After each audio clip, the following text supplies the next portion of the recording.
আকাশ থেকে নেমে আসা সারি সারি সবুজের স্নিগ্ধতা আর বাহারি ফুলের সৌরভ। চারিদিকে সবুজের সমারোহ ও পাখির কিচিরমিচির আওয়াজ।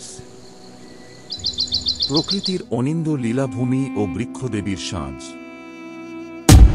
বলছি খ্রিস্টপূর্ব ৬০০ সালে ইরাকের ইউফ্রেটিস নদীর তীরে অবস্থিত ব্যাবিলন নগরীর ঝুলন্ত সেই বাগানের কথা। কখনো কেউ এই ঝুলন্ত বাগান না দেখলেও এর নাম শোনেনি এমন মানুষ খুব কমই আছে। যুগ যুগ ধরে হাজারো রহস্যে ঘেরা হেলেনীয় সভ্যতার এই স্থাপনা। প্রিয় দর্শক, ডেইলি ইসলামের আজকের পর্বে আজ আমরা জানব পৃথিবীর প্রাচীন সপ্তাশ্চর্যের একটি ব্যাবিলনের ঝুলন্ত উদ্যান সম্পর্কে। আর দেরি না করে চলুক তবে শুরু করা যাক। তবে তার পূর্বে বরাবরের মতেই যারা আমাদের চ্যানেলের কন্টেন্ট দেখতে ভালোবাসেন তারা অবশ্যই লাইক, কমেন্ট ও সাবস্ক্রাইব করে বেল বাটনটি প্রেস করে রাখুন প্লিজ। ব্যাবিলনের ঝুলন্ত উদ্যান, যা ব্যাবিলনের শূন্য উদ্যান নামেও পরিচিত, প্রাচীন পৃথিবীর সপ্তাশ্চর্যের মধ্যে একটি। এটি মেসোপটেমিয়ার বর্তমান ইরাকে প্রাচীন ব্যাবিলন নগরীতে অবস্থিত ছিল। ধারণা করা হয় খ্রিস্টপূর্ব ৬০০ অব্দে নব্য ব্যাবিলনীয় রাজা দ্বিতীয় নেবুচাদনেজার তার রানী অ্যামেটিসের জন্য এটি নির্মাণ করেন। ব্যাবিলনের ঝুলন্ত উদ্যান নিয়ে নানা কিংবদন্তি প্রচলিত আছে, যা এর আকর্ষণ আরও বাড়িয়ে দিয়েছে। কেউ কেউ মনে করেন এই উদ্যানটি নিছক কল্পনাবাদী গল্প, আবার কেউ এর অস্তিত্বের পক্ষে প্রমাণ খুঁজেছেন। মেসোপটেমীয় সভ্যতার মধ্যে এই ব্যাবিলনের সভ্যতা অন্যতম। ব্যাবিলনে ইউফ্রেটিস নদীর তীরে গড়ে ওঠা ব্যাবিলন শহরটি ছিল জাঁকজমকপূর্ণ।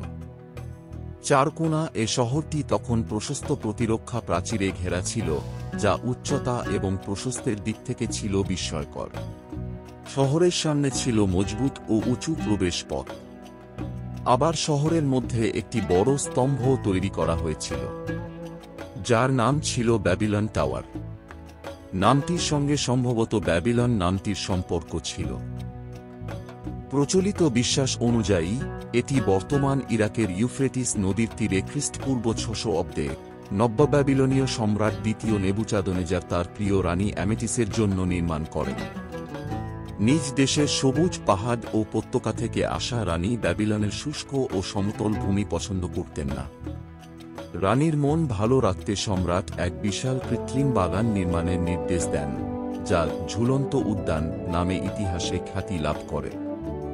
উদ্যানটি প্রকৃত অর্থে শূন্যে ঝুলে থাকত না, বরং এটি ছিল বহুস্তর বিশিষ্ট সোপানযুক্ত একটি ছাদ বাগান। এর ভিত্তি প্রায় ৮০০ বর্গফুট আয়তনের ছিল এবং মাটি থেকে উচ্চতা ছিল প্রায় ৮০ ফুট। দূর থেকে দেখলে মনে হতো এটি যেন বাতাসে ভাসছে। ধারণা করা হয় প্রায় ৪,০০০ শ্রমিক দিন-রাত খেটে এটি নির্মাণ করেছিলেন এবং ১,০৫০ জন মালি নিয়োজিত ছিলেন এর পরিচর্যার কাজে। এখানে ৫ থেকে ৬,০০০ প্রজাতির ফুল ও গাছপালা রোপণ করা হয়েছিল। সবচেয়ে বিস্ময়কর দিক ছিল এর সেচ ব্যবস্থা। ইউফ্রেটিস নদী থেকে মোটা পেঁচানো নলের সাহায্যে প্রতিদিন প্রায় ৮২,০০০ গ্যালন পানি ৮০ ফুট উচ্চতায় উত্তোলন করে বাগানে সরবরাহ করা হতো। সেই সময়ের জন্য এটি ছিল প্রকৌশলের এক অভাবনীয় উদাহরণ।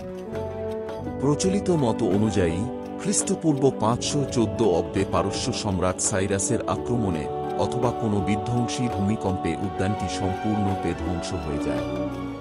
ব্যাবিলনের ঝুলন্ত উদ্যান প্রাচীন বিশ্বের সপ্তাশ্চর্যের অন্যতম এক নিদর্শন, যুগ যুগ ধরে ইতিহাস, প্রকৌশল এবং রহস্যের এক অপার সংমিশ্রণ হিসেবে বিবেচিত হয়ে আসছে।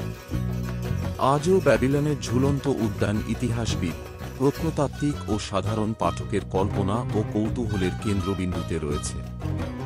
এটি কেবল প্রাচীন স্থাপত্য ও প্রকৌশলের এক বিস্ময়কর নিদর্শন নয়, বরং মানব সৃষ্টিশীলতা, প্রকৃতির প্রতি ভালোবাসা ও ঐতিহ্যের প্রতি শ্রদ্ধার এক অনন্য প্রতীক। উদ্যানটি আদতে কোথায় ছিল, আদৌ কি ছিল, তা নিয়ে বিতর্ক আজও অব্যাহত। আর এই বিতর্কই হয়তো একে আরও রহস্যময় ও মোহনীয় করে রেখেছে। প্রিয় দর্শক, আজকের পর্বের যে বিষয়টি আপনাকে বেশি মুগ্ধ করেছে কমেন্ট করে জানাতে ভুলবেন না। সেই সাথে আমাদের কন্টেন্টটি আপনাদের ভালো লাগলে অবশ্যই লাইক দিয়ে বেল আইকন প্রেস করে রাখুন। আজকের মতো এখানেই বিদায় নিচ্ছি, খুব দ্রুতই ফিরে আসব নতুন কোনো পর্ব নিয়ে। ততক্ষণ ভালো থাকুন, সুস্থ থাকুন, নিরাপদ থাকুন।